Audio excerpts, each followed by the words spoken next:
Bueno, me voy a permitir dar una pequeña semblanza del doctor Lucas Guimarães Cardoso de Sá. El doctor Lucas es profesor del Departamento de Psicología de la Universidad Federal de Maranhão, en Brasil. Es licenciado y maestro en Psicología por la Universidad Federal de Uberlândia, también de Brasil, y es doctor y postdoctorado en Psicología por la Universidad Federal de São Carlos, también de Brasil. Es miembro del Grupo de Investigación en Relaciones Interpersonales y Habilidades Sociales y del Grupo de Trabajo Relaciones Interpersonales y Competencias Sociales de la Asociación Nacional de Investigadores y Posgraduados en Psicología de Brasil. Coordina el Grupo de Estudios e Investigaciones en Psicometría y Evaluación Psicológica de la UFMA y actualmente desarrolla las líneas de investigación habilidades sociales y de enfrentamiento en el mantenimiento de abstinencia al alcohol, crack y otras drogas y actualidades y posibilidades de evaluación psicológica en el estado de Maranhão. Además, está en proceso el desarrollo de un inventario de habilidades de enfrentamiento anticipatorio para abstinencia del alcohol y otras drogas, que podremos también escuchar por aquí. Y recientemente me ha comentado que ha sido nombrado jefe del Departamento de Psicología de la Universidad Federal de Maranhão. Así que les pido, le demos una cálida bienvenida, Lucas.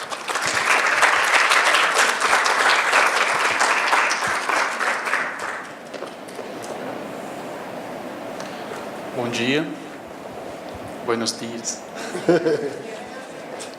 Antes de mais nada, claro, peço desculpa por não falar espanhol, mas vou falar devagar, despacio. E se vocês não me entendem em alguma coisa, Jorge, professora Rosa, podem ajudar na tradução.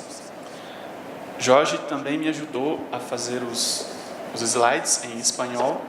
Então, acho que a gente pode ir com calma que vai ficar tudo bem, tá bom?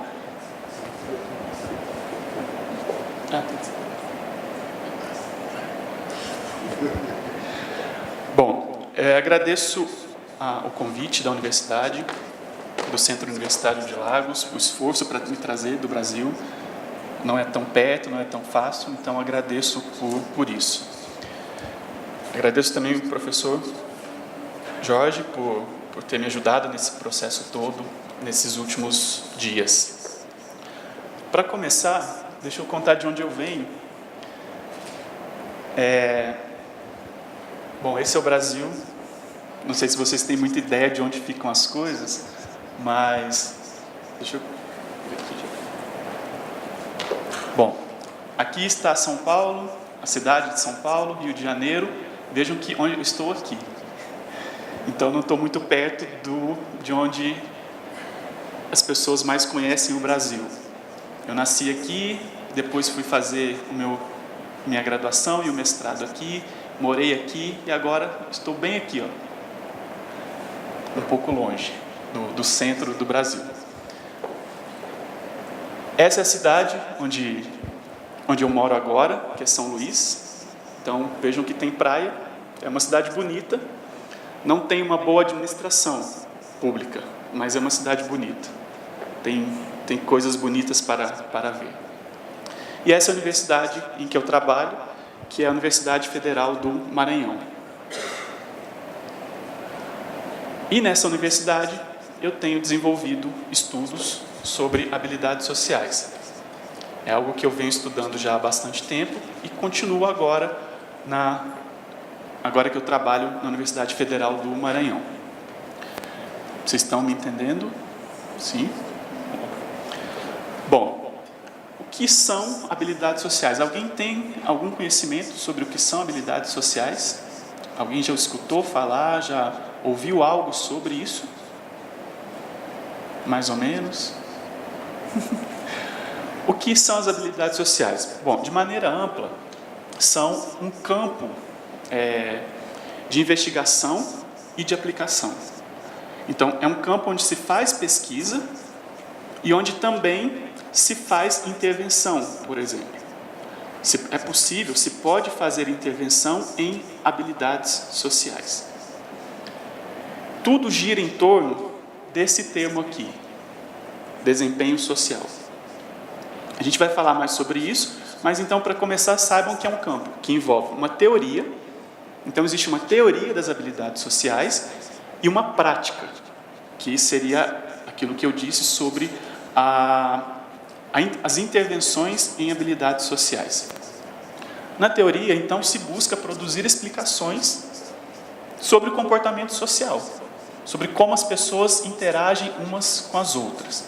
Enquanto na prática, existe um método, por exemplo, chamado THS, que é o treinamento de habilidades sociais, em que existem procedimentos de intervenção. E esses procedimentos de intervenção, eles estão suscetíveis à validação empírica. Ou seja, é possível tentar mostrar que eles são de qualidade, que eles têm qualidade, que eles são válidos, que eles ajudam a modificar o comportamento de alguém. Claro, modificar para melhor, ninguém quer modificar para pior. Então, esse é uma visão ampla do que seriam as habilidades sociais, um campo teórico e um campo prático. Ok? As habilidades sociais, embora outras abordagens, como o behaviorismo, a análise do comportamento, a psicologia cognitiva, tenham também versões sobre habilidades sociais, tem muito a ver com a teoria social cognitiva. Então, a teoria social cognitiva, principalmente Bandura, é o autor mais conhecido, modelação, autoeficácia social, capacidade simbolizadora, vicária, de previsão, de autorreflexão, de autorregulação, tudo isso aqui tem muito a ver com o campo das habilidades sociais. Vocês na graduação têm estudos sobre Bandura, vocês sabem um pouco sobre ele, não sei em que nível vocês estão, mas, bom, então, saibam que tem muito a ver com a teoria social cognitiva de Bandura. Todas essas coisas ajudam muito a entender o que são as habilidades sociais e como se pode fazer uma intervenção em habilidades sociais. Apesar de ser um campo muito ainda cheio de pesquisas, atualmente não é algo novo. Então, apenas para que vocês tenham uma ideia da origem do campo das habilidades sociais, vejam que na década de 40, Salter, que é um autor, ele já falava, por exemplo, em processos de excitação, inibição, desinibição. No fim da década de 50, já se falava em comportamento assertivo, que são coisas que a gente usa ainda hoje, claro que com a evolução teórica, que nesses 50, 60 anos ocorreu, mas vejam que alguns termos, e a origem é já do século passado, do meio do século passado. Temos esses autores também na década de 60. No fim da década de 70, se falava em expressão de sentimentos positivos, se falava, e aí na Universidade de Oxford, Argyle, que é um autor também, ele falou pela primeira vez do termo habilidades sociais, que em inglês é social skills. Bom, a partir da década de 70, então, esse termo habilidades sociais, ele ganha força, ele fica mais forte, embora a expressão assertividade continue sendo utilizada. Mas habilidades sociais é uma coisa mais ampla do que a assertividade, da maneira como se entende hoje. Começa com assertividade, depois passa a ser habilidades sociais, e hoje se entende assertividade como uma parte das habilidades sociais. A gente vai falar mais sobre isso já já. Bom, no Brasil, vejam, alguns marcos de publicações são sempre os mesmos autores, porque eles deram início justamente a esse movimento das habilidades sociais no Brasil. Eles começam a estudar isso e trazem para o Brasil esses estudos em relação às habilidades sociais. Acontece que hoje a gente tem uma diversidade enorme de grupos. Então, esses autores, eles continuam produzindo, mas a gente tem vários grupos que produzem estudos e produzem formação, produzem intervenção em habilidades sociais, em vários lugares do Brasil, sul, norte, várias regiões do país. Bom, esse breve histórico, essa contextualização, para chegar nessa pergunta. E afinal, o que são habilidades sociais? E é uma pergunta de verdade. O que vocês me dizem? O que vocês entendem por habilidades sociais? Quem pode me dizer?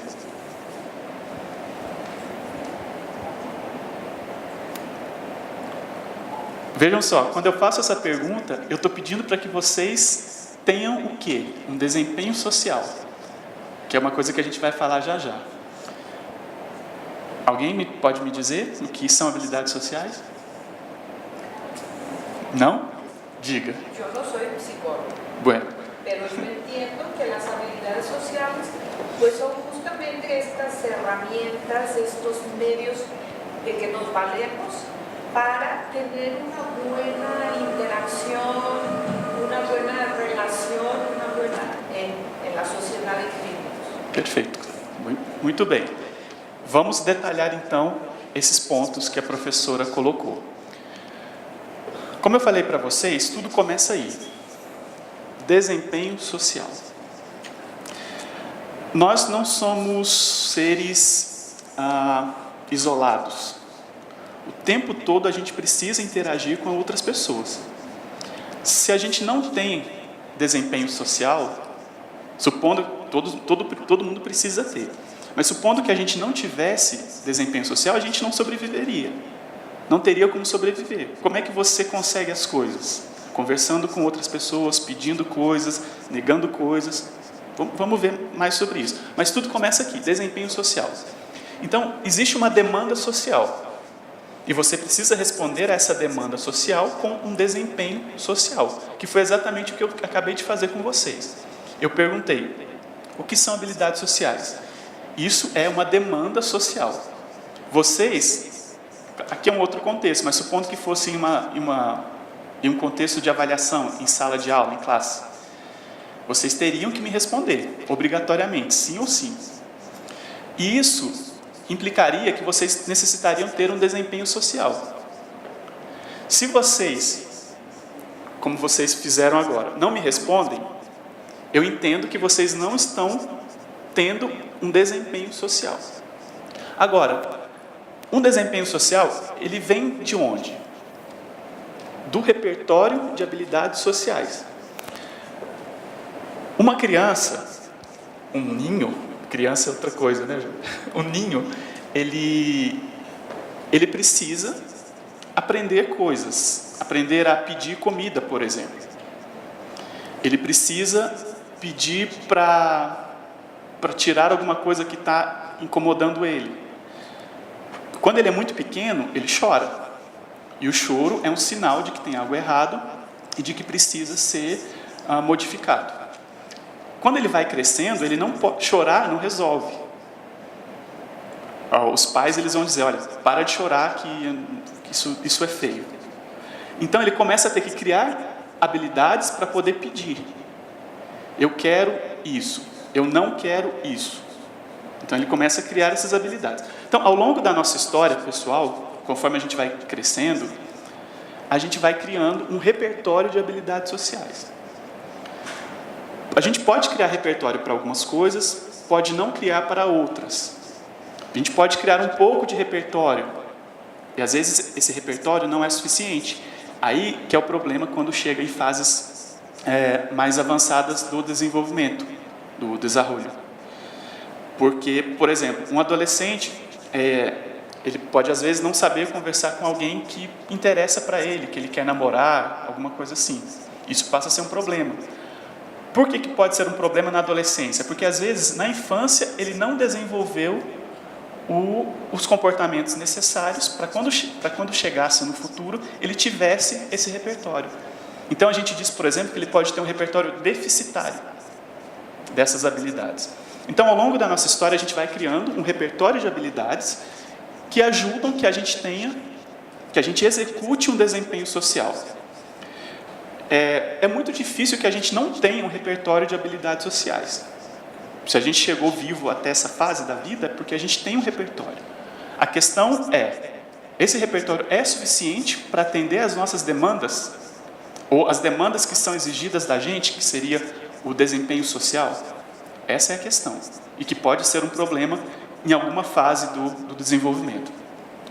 Então, esse repertório que a gente cria ao longo da história de vida permite que a gente tenha um desempenho social. Agora, esse repertório, como ele é que vai determinar se a gente tem competência social, que é um outro termo.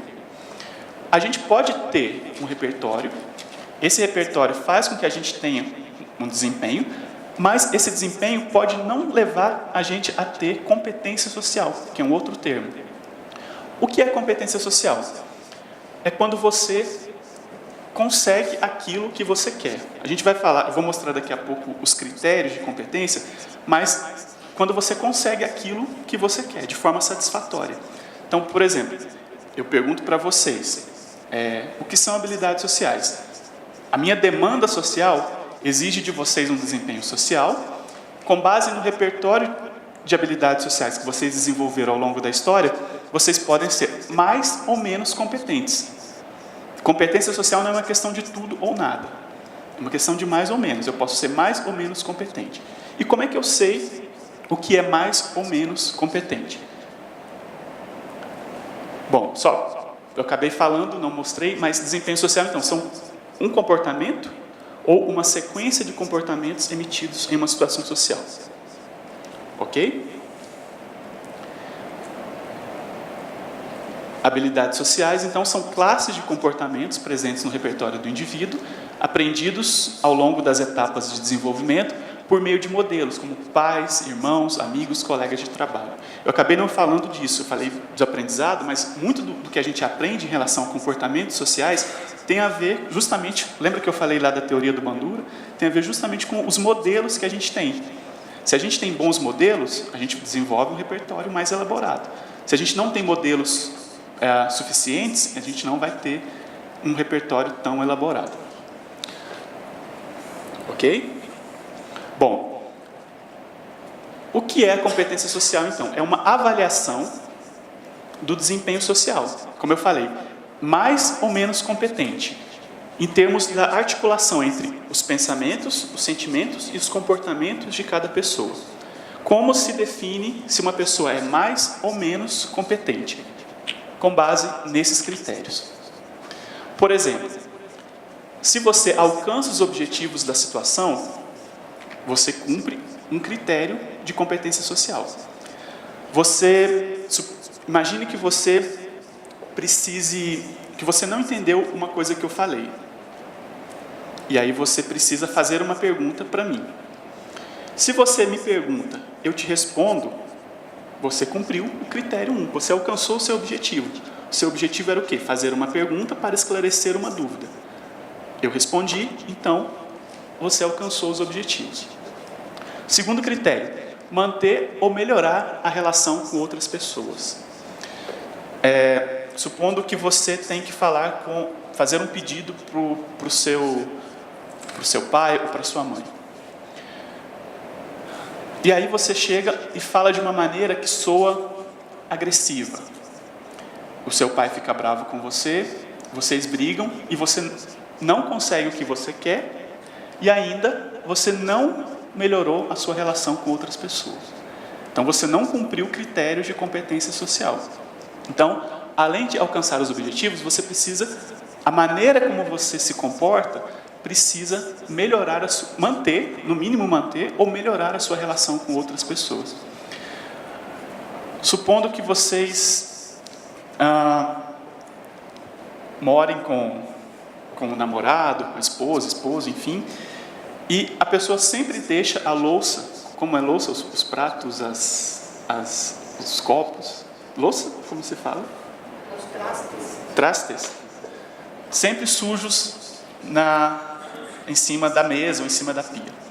E aquilo te incomoda, te molesta. Você precisa pedir para essa pessoa mudar esse comportamento, ser mais cuidadoso em relação a esse comportamento.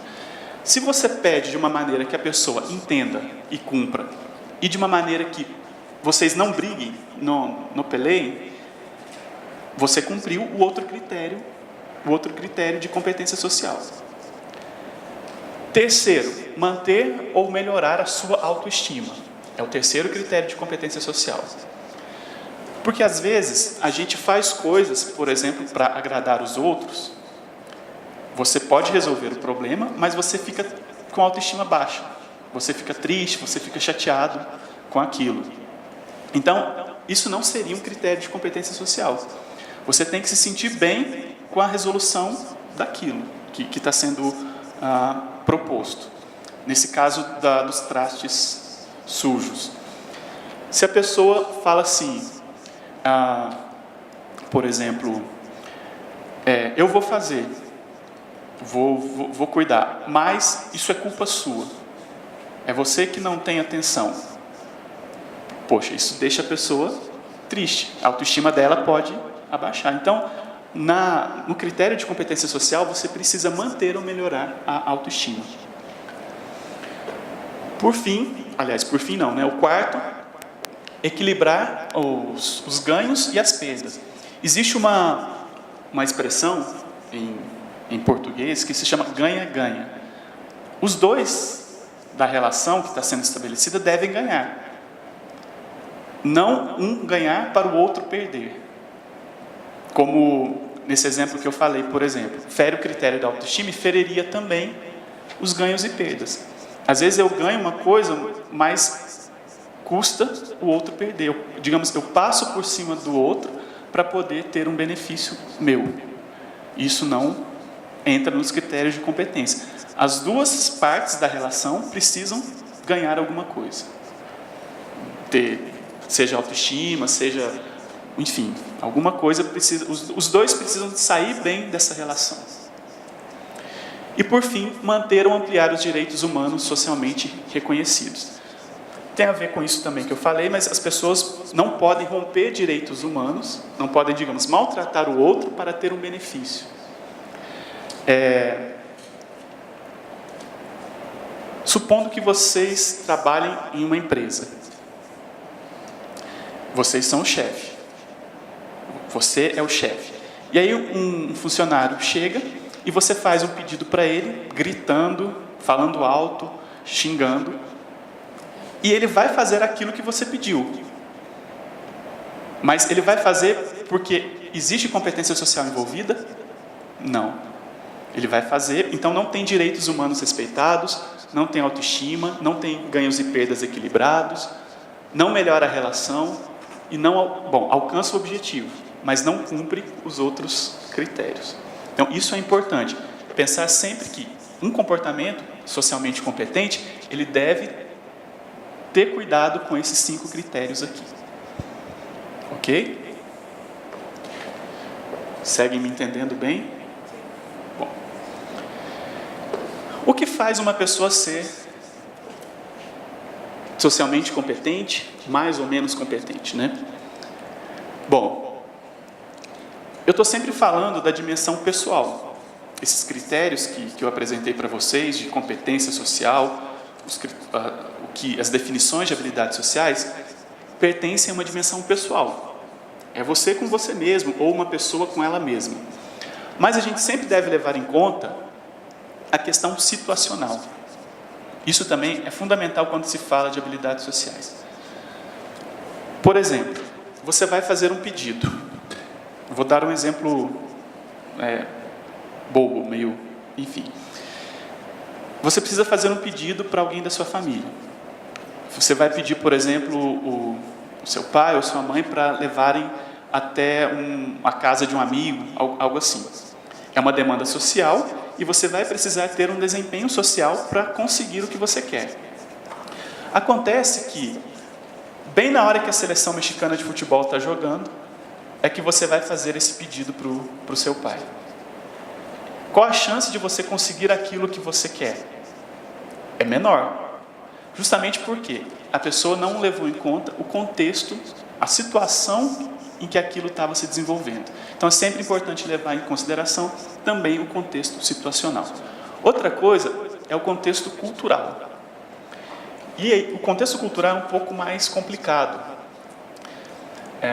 Eu não sei exatamente como é no México, mas eu imagino que seja semelhante ao Brasil, mas a gente tem culturas diferentes dentro de um mesmo país. Então, um comportamento que parece adequado em uma região pode não ser adequado em outra. O sul do Brasil, ele tem uma colonização europeia, alemã, polonesa. Então, assim, culturalmente, essas pessoas elas têm um comportamento diferente do que a colonização do norte do Brasil, que foi essencialmente portuguesa e de imigração africana. Então, são, digamos assim, são estereótipos, pelo menos, até que se prove o contrário, mas são estereótipos de que são comportamentos diferentes. Então, por exemplo, se alguém te oferece um produto, você está caminhando numa cidade turística do sul do Brasil, e você pede uma informação, vamos pôr assim, você pede uma informação para alguém que é do sul do Brasil. Essa pessoa pode ser que ela seja mais direta. Ela te diga apenas assim, vai por ali, siga por ali e pronto. No norte do Brasil, a pessoa provavelmente vai querer te explicar alguma coisa com mais detalhes. Então, essas diferenças culturais também interferem nas habilidades sociais. Eu lembro que um professor dos Estados Unidos esteve na universidade há um tempo, e um menino desses que vendem produtos na rua chegou para ele e ofereceu o produto. Ele disse, não. O menino, ele continuou insistindo. E ele disse, já falei que não quero. Se virou e continuou fazendo as coisas que ele estava fazendo. Isso para um brasileiro é agressivo, é ofensivo. Mas provavelmente para a cultura dele, não. Então, o contexto cultural, o que para ele estava sendo socialmente competente? Sim, para a cultura dele, sim. Para a cultura brasileira estava? Não. Ele estava sendo extremamente agressivo naquela situação. Ok? Sobre isso também? Além disso, a gente tem, além da questão pessoal, cultural e situacional, a gente tem componentes cognitivos, afetivos, fisiológicos e comportamentais. Bom, quais são os componentes cognitivos afetivos? Leitura do ambiente, que tem a ver com aquele assunto que eu falei para vocês anteriormente. Você precisa ter uma leitura do ambiente para saber como está a situação. Se o seu comportamento cabe naquele momento ou não. Se ele é adequado naquele momento ou não. Porque dependendo do caso que eu falei, se o seu pai está assistindo um jogo importante na TV, uma partida de futebol importante, a leitura do ambiente vai fazer você, uma boa leitura do ambiente vai te fazer perceber que aquele não é o momento, não é a situação adequada para fazer aquele pedido, para ter aquele comportamento, para ter aquele desempenho social. Isso tem a ver com componentes cognitivos. Isso tem a ver também com resolução de problemas, com autoobservação, com autoinstrução, com empatia, com automonitoramento. Então, por exemplo, você precisa ter também, é importante em relação aos aspectos cognitivos, que você tenha habilidades para observar, descrever, interpretar e regular os seus pensamentos, sentimentos e comportamentos em situações sociais. A gente, às vezes, faz as coisas de forma muito automática e não para, às vezes, para fazer um automonitoramento de como você está se sentindo, de como estão os seus sentimentos, os seus pensamentos, e que isso interfere nos comportamentos que você vai ter em relação a outra pessoa.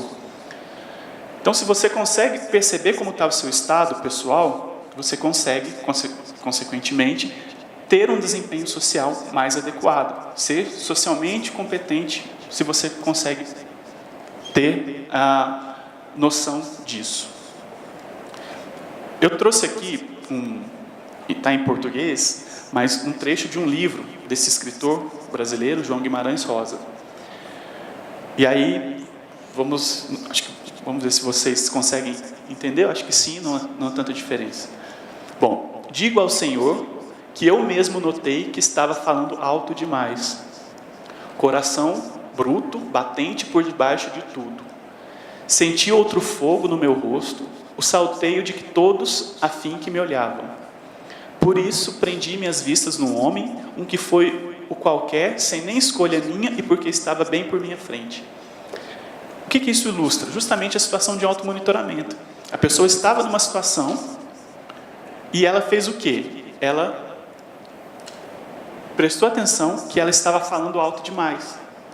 Ela prestou atenção que o quê? Que o coração estava batendo demais. prestou atenção o quê? Que o fogo no rosto, aquela sensação de calor que a gente sente em algumas situações. E a partir disso, ela fez o quê?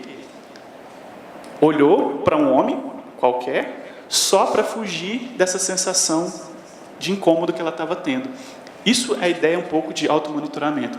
A pessoa estava numa situação, como eu disse, a gente muitas vezes faz coisas automáticas. Nesse caso, ela fez o quê? Ela parou, prestou atenção, meu coração está batendo, meu rosto está vermelho, eu estou falando alto demais. Então, vou fazer o quê? Vou modificar esse comportamento. Isso é uma habilidade cognitiva que ajuda muito no desempenho social e que tem relação com as habilidades sociais. Consequentemente, a gente tem também componentes fisiológicos que interferem nas habilidades sociais, como o próprio exemplo que eu acabei de mostrar deu. Então, coração batendo acelerado, respiração ofegante, o fluxo sanguíneo mais rápido, tudo isso faz diferença também quando se fala de habilidades sociais. Eu acho que todo mundo já passou por uma situação assim. Você está em um momento de interação social e você sente isso, o seu coração batendo, você sente as mãos geladas, o rosto calor. Acontece muito isso. Então, a partir do momento que você tem a habilidade para prestar atenção nos seus próprios sentimentos, nas suas próprias reações fisiológicas, você consegue, claro que não de uma hora para outra, mas com um pouco de treino, de exercício, você consegue modificar isso. Falar em público é uma coisa que muita gente não gosta. E, de fato, antes de subir aqui, eu estava um pouco nervoso. O que eu fiz? Peraí, eu estou respirando mal, eu estou com as mãos geladas, então vou tentar modificar isso. Vou fazer um exercício breve de respiração para modificar, para ter um desempenho social melhor quando eu for falar. Então, isso acontece muito com a gente. E quando a gente presta atenção nessas questões fisiológicas, cognitivas, a gente consegue modificar o comportamento, ou ter um desempenho social mais adequado. Além disso, a gente tem várias questões comportamentais que também interferem nas habilidades sociais. Algumas coisas pequenas, detalhes pequenos que a gente também muitas vezes não presta atenção, mas que faz muita diferença, justamente para comportamentos maiores, comportamentos grandes. O pequeno forma boa parte dos comportamentos maiores. Por exemplo, vamos ver alguns comportamentos moleculares, alguns comportamentos pequenos. Postura corporal. A nossa postura diz muito sobre o estado que a gente está naquele momento. Então, por exemplo, se eu vou fazer um pedido para alguém e vou com a cabeça baixa, por exemplo, encolhido, qual a chance de eu conseguir o que eu estou querendo, alcançar o objetivo que eu estou querendo? É menor. Então, a postura corporal interfere também no desempenho social. O espaço pessoal. Não sei se vocês já passaram por isso, mas tem pessoas que falam com você muito perto. Quando uma pessoa fala com você muito perto, qual a reação que gera? Um pouco de incômodo. Como é incômodo? Incômodo? Gera um pouco de incômodo. Então, você fica com aquela vontade de sair de perto, de não ficar ali. Então, também faz diferença. Contato visual. Se você faz um pedido para alguém olhando para essa pessoa, a chance de você conseguir algo pode ser maior. Se você faz olhando para baixo, por exemplo, a chance pode ser menor.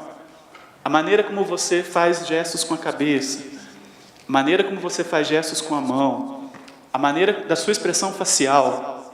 Por exemplo, essa menina, qual é o sentimento dela? Ela contou para vocês que ela estava assim? Não. Como é que vocês fizeram essa leitura?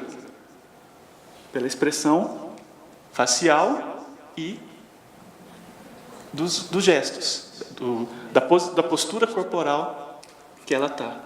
Então, ela não precisa dizer para vocês, em português, estou brava, estou enojada. Não precisa. Brava também serve? Sim? Ela não precisa dizer. Você olhando, você já infere isso.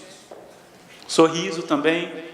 Verbais de conteúdo. Claro, o que você diz é importante, mas às vezes a forma como você diz também faz diferença.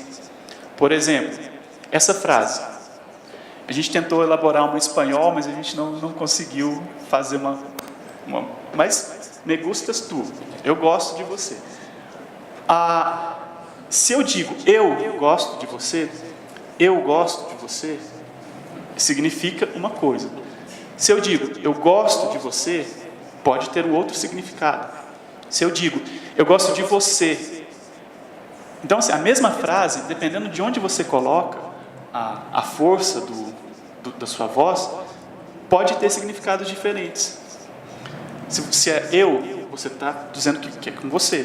Eu gosto, é uma coisa. Eu gosto de você, você está ressaltando de quem você gosta. Então, faz muita diferença a forma como você diz. E às vezes também a gente diz coisas sem prestar atenção na forma como se diz e acaba gerando problemas. Pode ser, por exemplo, às vezes você fala de uma maneira que é um pouco agressiva, a outra pessoa entende que você está sendo agressivo com ela, e aí isso acaba gerando uma relação ruim. E às vezes até o não verbal, você não precisa dizer nada, mas só de você dizer coisas assim, já diz muito do que você está demonstrando, do seu comportamento. Demonstrando mais interesse ou menos interesse, por exemplo. Então, esses são comportamentos moleculares que também fazem parte de todo o processo de desempenho social. E se isso está desajustado, o seu desempenho social tende a ser um pouco pior. O que pode estar acontecendo aqui? Sim, não disseram nada, mas você está inferindo isso justamente pelas expressões faciais aqui, principalmente. Olha o gesto também aqui, postura corporal. Tudo isso, então, esses comportamentos moleculares, esses comportamentos pequenos, eles servem justamente para poder compor grandes habilidades ou comportamentos maiores em termos de habilidades. Por exemplo, expressividade emocional. É uma habilidade. Você expressar as suas emoções é uma habilidade necessária. Como você está se sentindo hoje? Como o seu colega do lado está se sentindo? Ter essa capacidade de reconhecer as emoções próprias e dos outros é uma habilidade. Expressar as suas emoções, contar para alguém, hoje eu estou me sentindo triste, é uma habilidade. Ou, hoje eu estou me sentindo muito feliz. Controlar a ansiedade, tolerar frustrações. Então, esse aqui é um grande grupo de habilidades. Expressão emocional. Civismo, ou civilidade em português. Cumprimentar as pessoas. Usar expressões como por favor, obrigado, desculpa. Esperar a vez para falar. Todas essas coisas são habilidades necessárias. Em alguns momentos mais, em alguns momentos menos, mas são habilidades necessárias, justamente para manter boas relações. Ficou um pouco apagado? Deixa eu ver. Aqui. Bom, empatia. A capacidade de oferecer ajuda para alguém. Por exemplo, um amigo diz que está triste. Ela tem habilidade para expressar emoções. O que você faz? Estou nem aí, o que me importa? Isso é empatia? Não, porque empatia tem a ver com oferecer ajuda, compreender a situação do outro desde a sua perspectiva, escutar e mostrar interesse pelo outro. Isso faz parte também das boas relações, das habilidades sociais. Qual a chance de alguém ser seu amigo se a pessoa chega dizendo que está triste e você fala, o que me importa? É menor, então é preciso ter essas habilidades. Assertividade é, como eu falei para vocês, na própria história das habilidades sociais, talvez seja a classe mais estudada. Envolve fazer e recusar pedidos, lidar com críticas e brincadeiras, defender os próprios direitos. Quando a gente fala de assertividade, a gente pode falar de 3 tipos, aliás, 4 tipos de comportamentos. Eu posso ter um comportamento passivo, um comportamento agressivo, um comportamento passivo-agressivo e um comportamento adequado ou assertivo. Então, supondo que vocês comprem um produto e aí, quando chega em casa, vocês veem que esse produto está estragado. Vocês foram no mercado, compraram algum produto, chegaram em casa, abriram e estava estragado. Qual é a demanda social que é exigida nesse caso? É uma pergunta. Qual é a demanda social exigida nesse caso? Bem simples.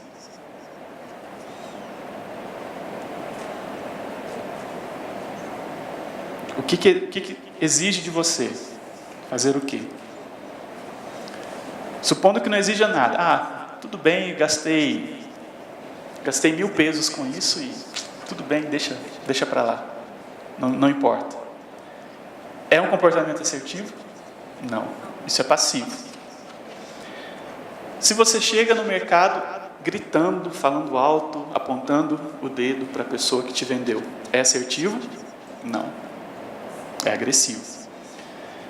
Se você chega lá e faz uma espécie de jogo, fala com ele assim: bom, eu comprei isso aqui, mas veio estragado, quero saber o que você vai fazer com relação a isso, porque, olha, isso aqui eu posso fazer alguma coisa. Fica naquele jogo, naquela coisa. Isso também não é assertivo. Isso é passivo-agressivo. Por fim, se você chega,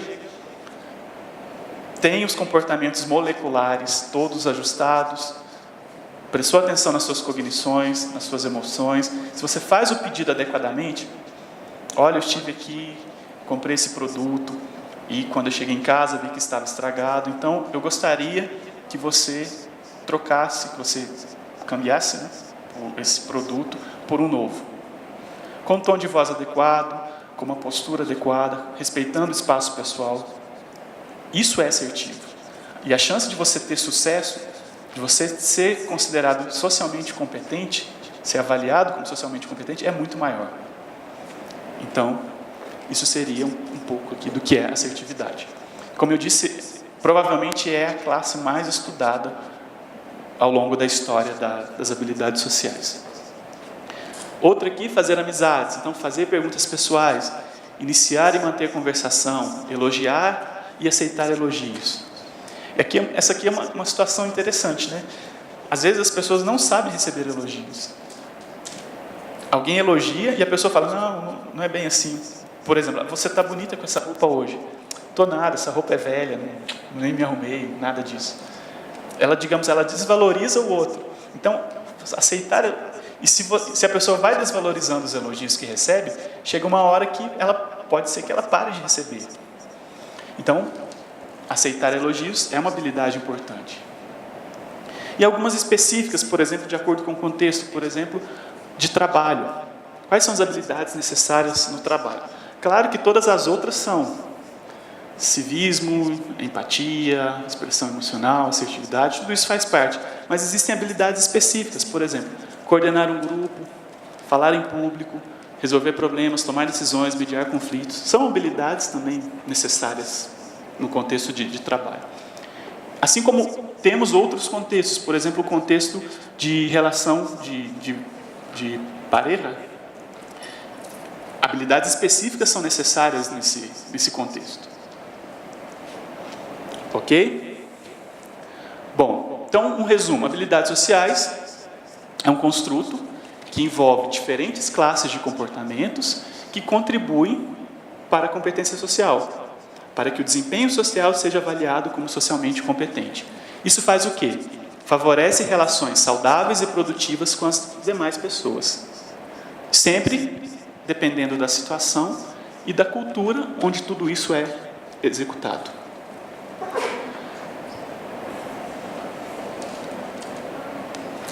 Nessa primeira parte, acho que a gente pode fazer uma breve pausa. Tem alguma questão que vocês queiram perguntar, comentar, antes que eu passe para a segunda parte da apresentação? Por enquanto não. Então eu vou seguir e no final a gente pode voltar a falar sobre isso. Então, vou falar para vocês, que é o tema central que eu propus, que é a avaliação das habilidades sociais. Primeiro, como a gente pode escolher um método de avaliação das habilidades sociais? Bom, depende. Depende se eu quero fazer uma pesquisa, uma investigação, ou se eu quero fazer uma intervenção. Isso é fundamental. A gente vai falar um pouco das duas coisas misturadas, mas saibam isso, que depende do objetivo. Quando a gente fala em avaliação, a gente pode pensar em duas coisas. O que avaliar e como avaliar. Primeira coisa, o que a gente pode avaliar? Não sei por que saiu assim. Bom, a gente pode avaliar, primeira coisa, os tipos de déficit. Aquisição, desempenho ou fluência.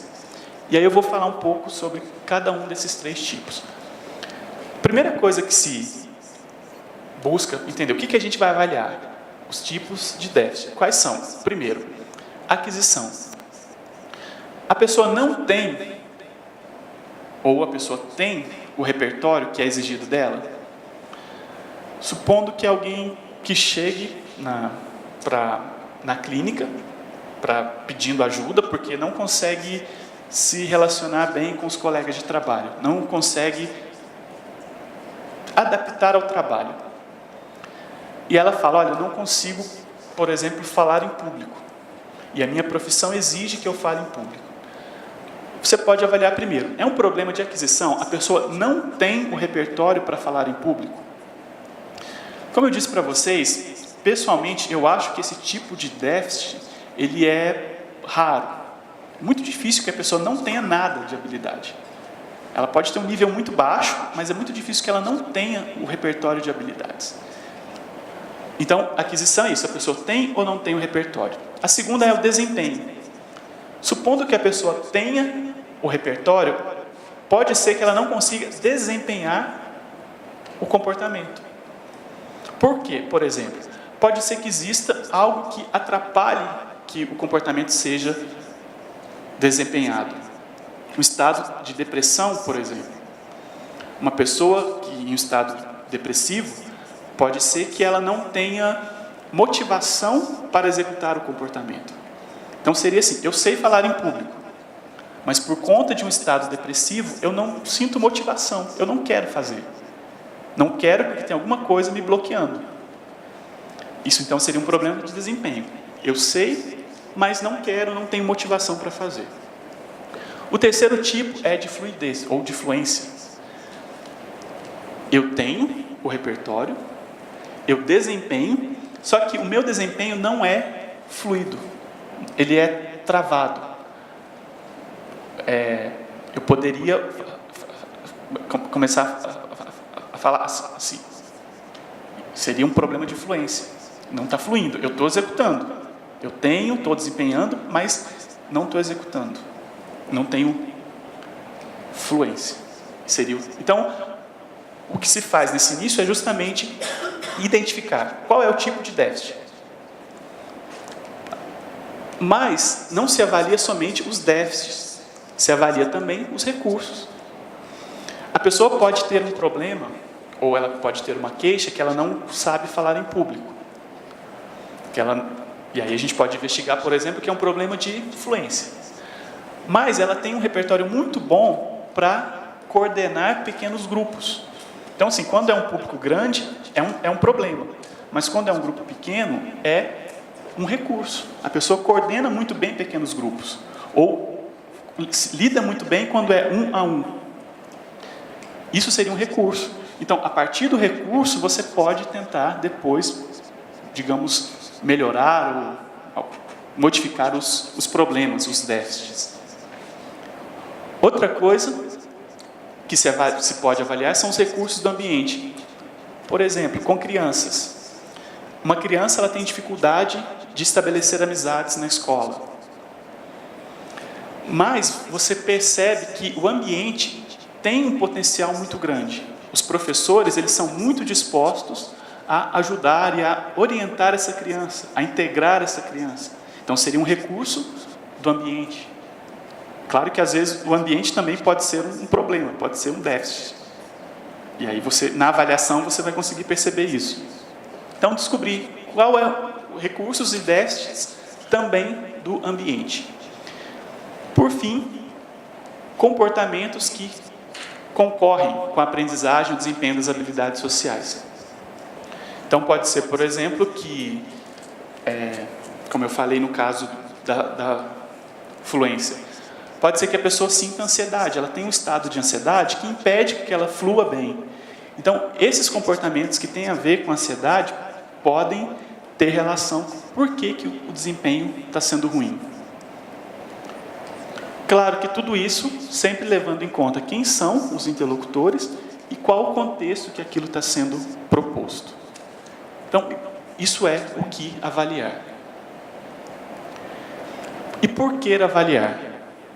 Bom, o motivo mais claro, eu diria, é uma pré-intervenção. A pessoa ela chega num consultório ou no lugar que você trabalha, por exemplo, e ela diz que tem um problema. E aí você percebe que é um problema relacionado às habilidades sociais. Então você avalia para saber exatamente onde está esse problema. Com isso, fazendo uma boa avaliação pré-intervenção, você consegue definir os objetivos da intervenção. Então, ensinar habilidades sociais, promovendo novas aquisições, ou promovendo desempenho, ou promovendo uma fluência melhor. Aumentar a frequência das habilidades sociais que já estão disponíveis, extinguir comportamentos concorrentes, facilitar a manutenção e a generalização das aquisições para diferentes ambientes e interlocutores. Então, por exemplo, às vezes você trabalha na clínica com uma criança para que ela em casa, falando desse ponto aqui, trabalhando para que em casa ela tenha um desempenho social melhor e que esse comportamento de casa se generalize para a escola. Ou o contrário, comece na escola e passe para casa. Que não fique restrito só também àquele ambiente inicial, que seria o problema. Que isso passe para outros contextos, diferentes ambientes e diferentes interlocutores. Então, assim, digamos, você planta uma semente e espera que aquele bom comportamento passe para outros contextos e outras pessoas. Você pode fazer uma avaliação também para monitoramento.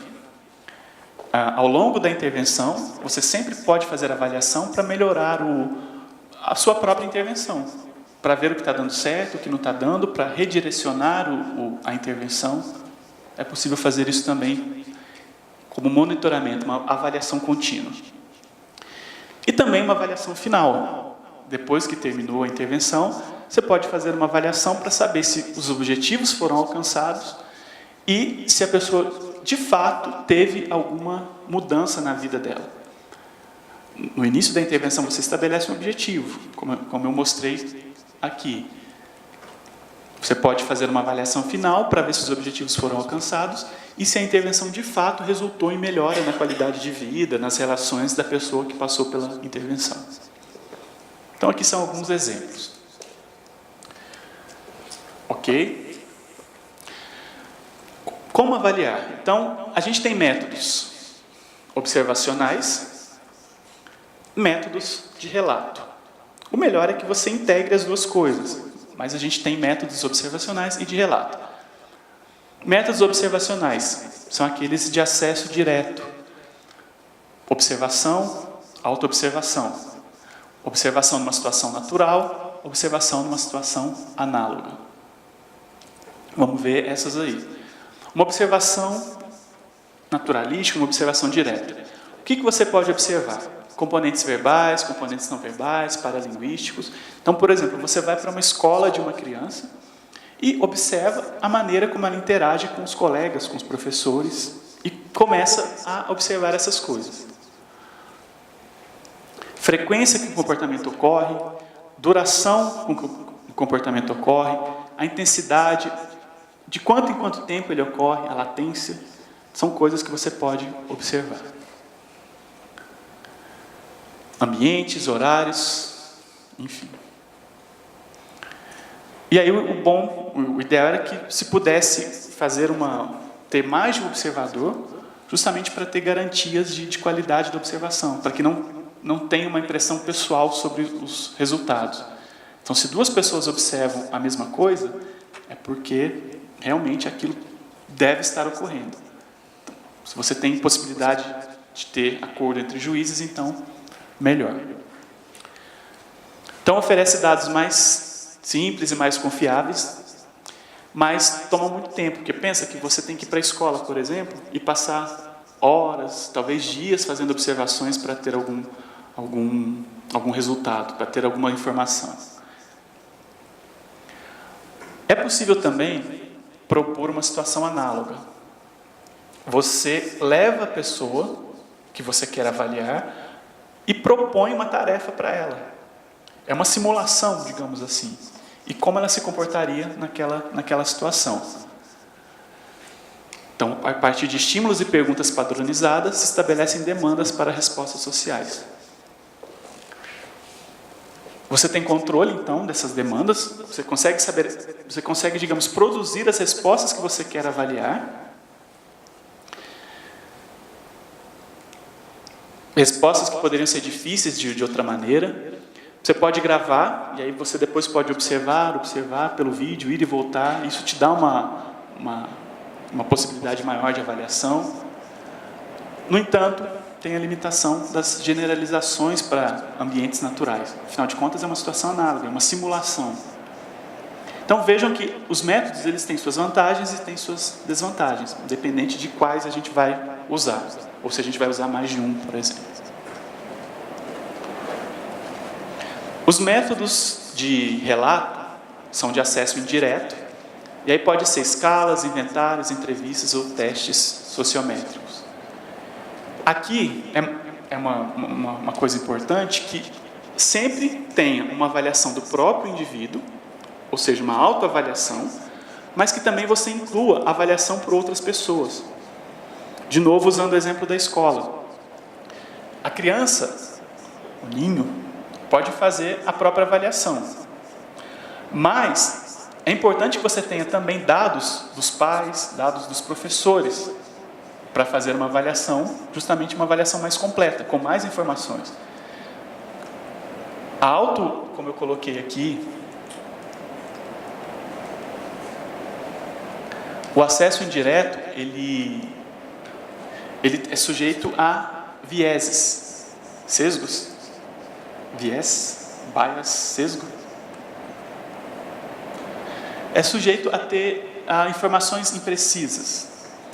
Então, se você coloca outras pessoas, você consegue evitar esse tipo ou diminuir esse tipo de problema. Entrevista. Então, as entrevistas precedem muitas vezes qualquer tipo de avaliação. É o aspecto básico. Você começa com uma entrevista para saber o que está acontecendo. E aí você enfatiza, então, recursos, déficits, comportamentos problemáticos que estão acontecendo, a descrição das condições ambientais associadas às habilidades sociais e comportamentos problema. Por exemplo, a gente tem esse instrumento, que é chamado de Roteiro de Entrevista de Habilidades Sociais Educativas e Parentais. Então, ele tem 13 perguntas e avalia como está a relação entre pais e filhos, para justamente avaliar a questão do cuidado parental, de como está a relação entre pai e filho. Deixa eu ver se eu consigo mostrar para vocês algumas perguntas. Então, é um roteiro de entrevista estruturado, em que você vai anotando os pontos que...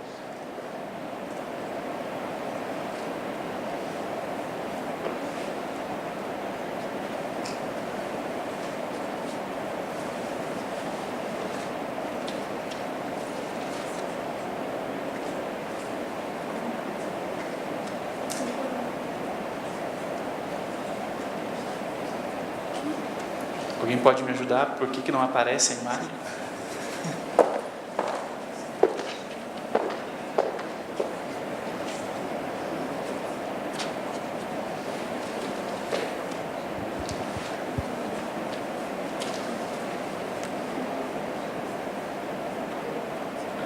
Aí está.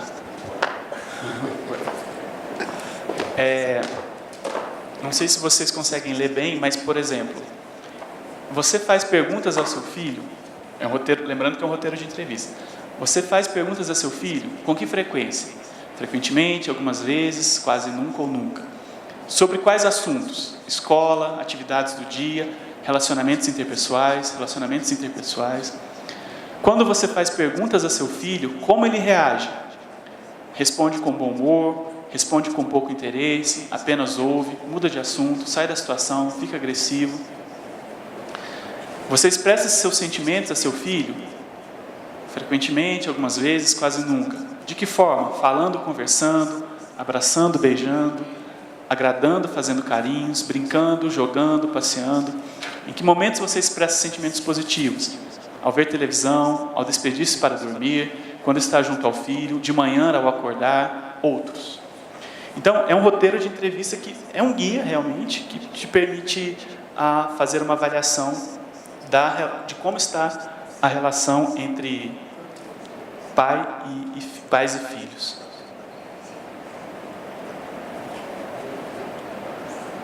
Ora, como volta agora?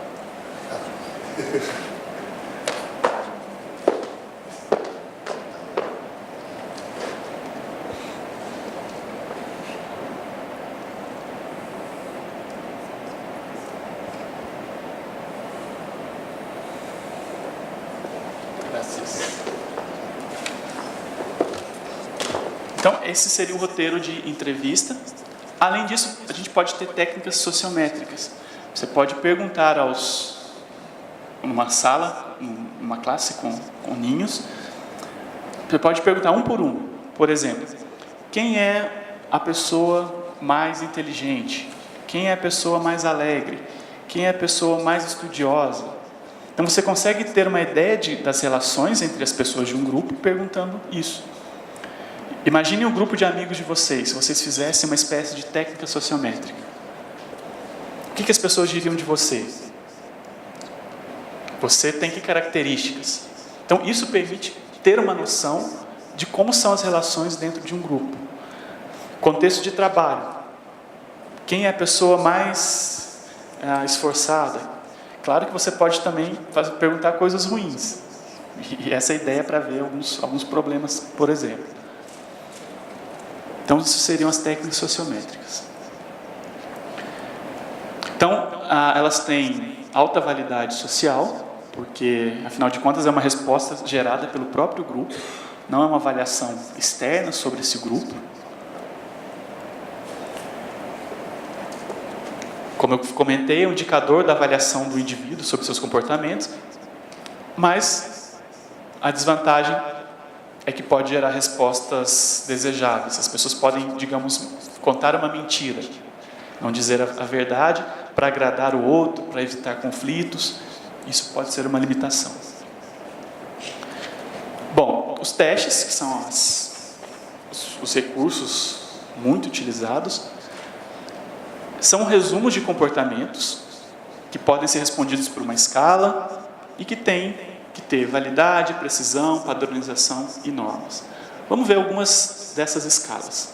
Por exemplo, SSRS, que é o Social Skills Rating System, é um instrumento dos Estados Unidos, que tem uma versão brasileira, que avalia, por exemplo, habilidades sociais, comportamentos problemáticos, competência acadêmica de crianças de 7 a 14 anos. Então, é um instrumento que estava em inglês, que foi levado para o Brasil e foi adaptado, traduzido e, enfim, viram que ele poderia ser utilizado no Brasil. Eu estava falando com o Jorge, até uma proposta também. Vocês estão vendo esses instrumentos. Quem sabe no mestrado ou no doutorado, vocês têm interesse em fazer uma adaptação de algum desses instrumentos para o contexto mexicano também. Então, são 3 versões desse instrumento. Uma para crianças, uma para os pais e uma para os professores, que tem a ver com aquilo que eu falei para vocês, da importância de ter não só uma avaliação de uma pessoa, mas de ter outros também avaliando a criança, no caso. Então, a criança responde sobre ela mesma, os pais respondem sobre a criança e o professor também responde sobre o comportamento da criança. Então, você tem 3 pontos de vista para fazer uma avaliação. A criança, ela só avalia o nível de habilidades sociais dela. O professor avalia tanto habilidades sociais, quanto comportamentos problemáticos da criança, quanto a competência acadêmica. E os pais avaliam habilidades sociais e comportamentos problemáticos. Pode ser respondido numa escala de 3 pontos e avalia empatia, afetividade, responsabilidades, autocontrole, assertividade. Deixa eu mostrar para vocês um exemplo dessa escala. Vou pegar a versão de professores, que é mais completa.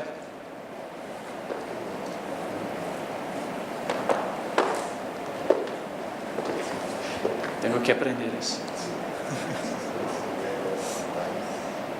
Para Naderite. Esse aqui, então, seria um exemplo do instrumento, né, o SSRS. Aqui, a frequência, vejam que é uma escala de frequência e uma escala de importância. Então, o quanto a pessoa faz, o quanto o professor acha que a criança faz, o quanto ela avalia que a criança faz, e o quanto o professor acha que aquela habilidade é importante para o comportamento da criança. Então, por exemplo, de habilidades sociais. A criança, imaginem que é um professor avaliando a criança. A criança controla a irritação em situações de conflito com colegas? Nunca controla, algumas vezes controla, muito frequentemente controla. O quanto isso é importante para a criança? Não é importante, é indispensável. A criança apresenta-se a novas pessoas sem precisar mandar? Ou seja, habilidades de quê? De civilidade, de civismo. Ela chega e se apresenta, eu sou tal pessoa, como está? Questiona de forma educada as regras que considera injustas? Reage de forma apropriada à pressão dos colegas? Diz coisas boas sobre si mesmo quando a situação é apropriada? Então, são habilidades sociais que são consideradas necessárias para crianças na escola. Aliás, não só na escola, né? No caso aqui porque são professores, mas na vida como um todo. É possível avaliar também, no caso os professores e os pais, problemas de comportamento. A criança briga com os outros, tem baixa autoestima, ameaça ou intimida, parece solitário, interrompe a conversa dos outros, perturba as atividades em andamento e várias outras. E também o desempenho acadêmico da criança. Então, por exemplo, comparado com outras crianças, o desempenho acadêmico geral dessa está, o desempenho acadêmico geral, entre os 10% piores, entre os 20% piores, entre os 40 médios, entre os 20 bons, entre os 10 ótimos. Então, avalia leitura, matemática, motivação, estímulo dos pais, funcionamento intelectual. Então, uma avaliação de aspectos ligados à competência acadêmica.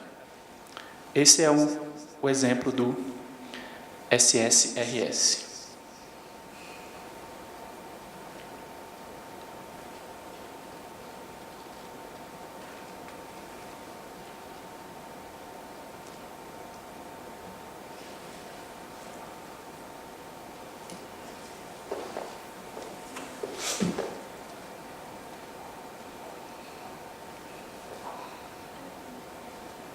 Estou um pouco perdido.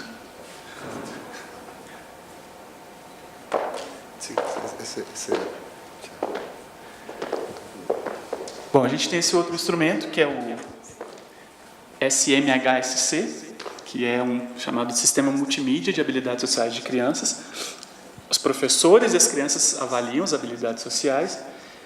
Ele tem uma versão impressa, tem uma versão digital.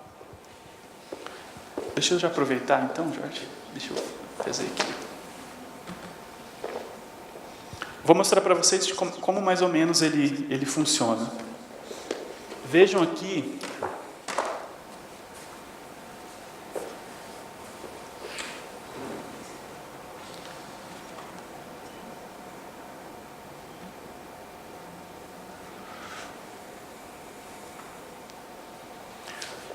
se apresenta uma situação para uma criança, isso pode ser feito tem uma versão em papel e uma versão em computador. Apresenta essa situação para a criança e você conta uma história para a criança. Você está um dia no parque, você vê algumas crianças brincando de bola, brincando com uma bola. E você tem vontade de brincar com essas crianças. O que você faz? Toma a bola dessas crianças e sai ficando com a bola só para você, fica pensando e não faz nada. Ou você chega, se apresenta para as outras crianças e pede para brincar com elas. Essa é uma coisa. E aí depois você avalia com a criança quais as consequências de cada uma dessas escolhas. Então, por exemplo, se você toma a bola e sai, o que vai acontecer? As crianças vão provavelmente continuar brincando entre elas de outras coisas, você vai ficar sozinho, não vai brincar com ninguém. Se você fica só pensando e não faz nada, as outras crianças vão continuar brincando e você vai ficar sozinho num canto. Se você chega e pede, se apresenta e pede para brincar com as outras crianças, o que vai acontecer? A chance de você conseguir brincar com elas é maior. Então, a partir de cada solução, você vê então, o antecedente, a resposta e a consequência de cada comportamento que a criança pode ter. E você avalia com ela qual é a opção que ela faz e qual seria a melhor opção que poderia ter, né, nesse caso. Então, esse é um exemplo de como se faz uma avaliação com crianças. Nesse que eu mostrei para vocês, que é o Inventário Multimídia de Habilidades Sociais, são vídeos. As crianças assistem alguns vídeos e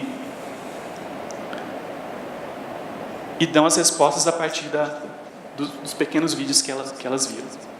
Então, avalia empatia, civilidade, assertividade, enfrentamento, autocontrole e participação. Como eu disse, para a própria criança e para os professores. Para adolescentes, existe um outro instrumento chamado ISA, que é o Inventário de Habilidades Sociais para Adolescentes, para jovens, né, entre 12 e 17 anos, 38 itens que tem uma aplicação prevista em torno de 30 minutos. Tem uma escala de frequência, com que frequência aquele adolescente faz aquilo e qual a dificuldade que ela tem para executar aquilo. Então, por exemplo, um adolescente, uma situação comum, eu preciso conversar com alguém que eu estou interessado. Uma menina, uma menina que eu quero namorar, por exemplo. O quanto eu faço isso de chegar e conversar com ela? Isso é uma coisa. Posso avaliar também o quanto é difícil para mim fazer isso. Então, são duas coisas, o quanto eu faço e o quanto é difícil. Então, você tem dois indicadores, frequência e dificuldade. E aí avalia, então, capacidade de empatia ou habilidades de empatia, de autocontrole, de civilidade, assertividade, esse exemplo que eu dei, né, de abordagem afetiva e de desenvolvimento social. Para adultos, existe essa escala, que é o Inventário de Habilidades Sociais, 38 itens, também aplicação rápida, para jovens no final da adolescência e início da fase adulta. Então, é um instrumento que tem na verdade, ele pega entre 18 e 30 anos, mais ou menos. E aí avalia enfrentamento e autoafirmação com risco, afirmação com expressão de afeto positivo, conversação e desenvoltura social, autoexposição a desconhecidos, autocontrole da agressividade em situações adversas. Então, são situações, por exemplo, como eu compro um produto, aquele exemplo que eu dei, né? Eu compro um produto defeituoso e tenho que pedir para trocar. O quanto eu tenho essa habilidade. O quanto eu tenho habilidade de recusar quando alguém me oferece alguma coisa e eu não quero.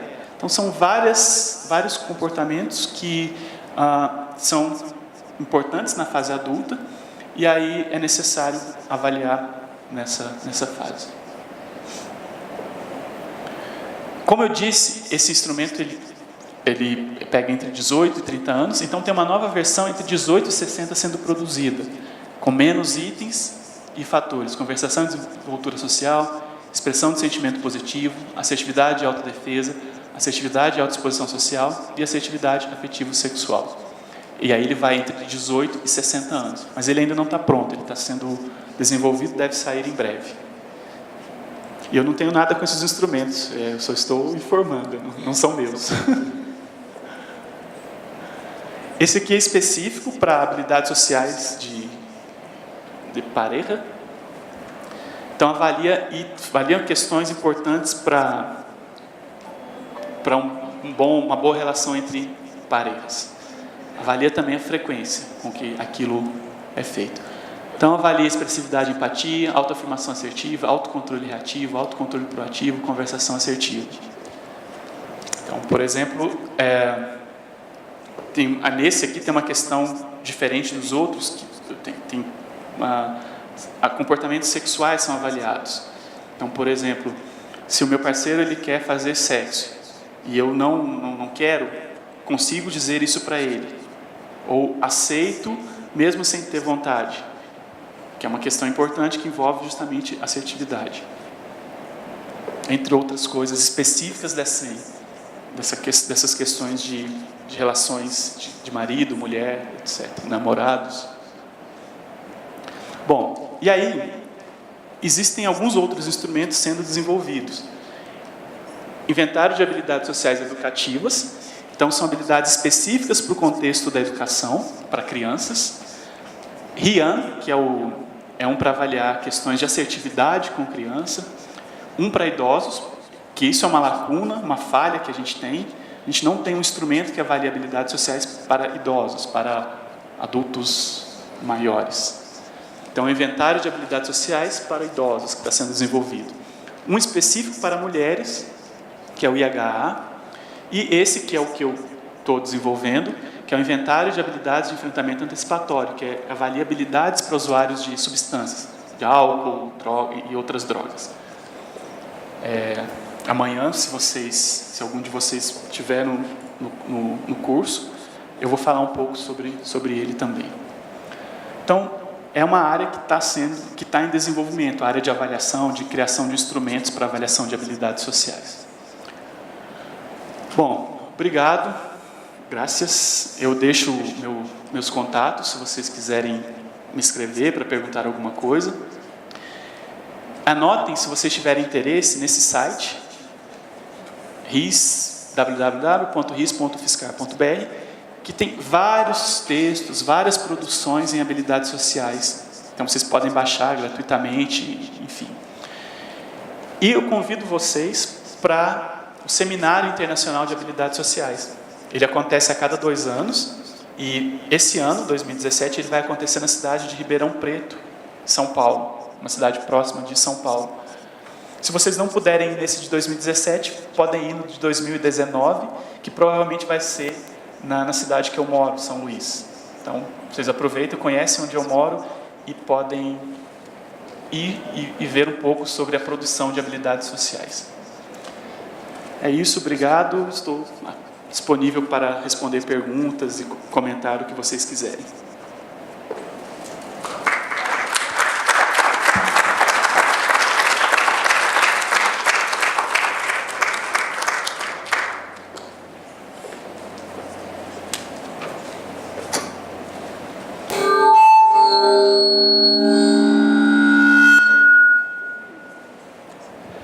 Só um convite, amanhã no curso a gente vai falar sobre a aplicação desse campo de habilidades sociais para usuários de álcool e outras drogas. Então a gente vai fazer algumas simulações práticas de como seriam essa intervenção em habilidades sociais, especificamente para o enfrentamento, para quem está fazendo o tratamento para parar de usar álcool ou outras drogas. Então fica o convite também para vocês estarem amanhã. Preguntas, comentarios. Gracias.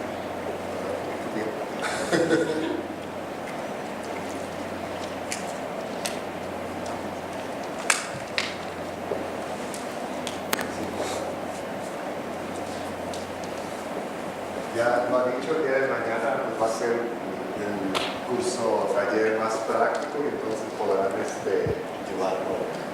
Perdón. El día de mañana será lo del curso taller y será un poco más práctico y podrán ver algunas aplicaciones y cómo se hace esto ya en la práctica. Ahorita pudimos ver una pincelada de algunos instrumentos para evaluación de habilidades sociales en las distintas etapas y mañana específicamente sobre el que él está trabajando, sobre el que él está desarrollando. Y bueno, si no tiene alguien más algún comentario o alguna pregunta, solo nos restaría darle las gracias al doctor Lucas y bueno, me voy a permitir entregar la constancia.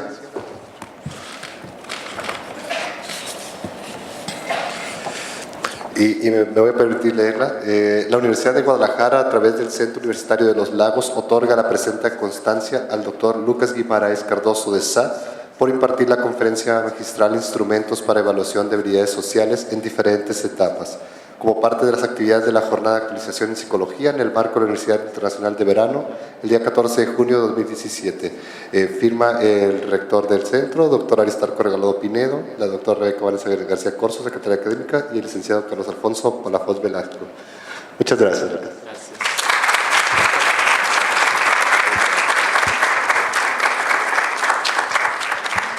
Y me voy a permitir entregar aquí un pequeño presente de la universidad. Comida. Sí.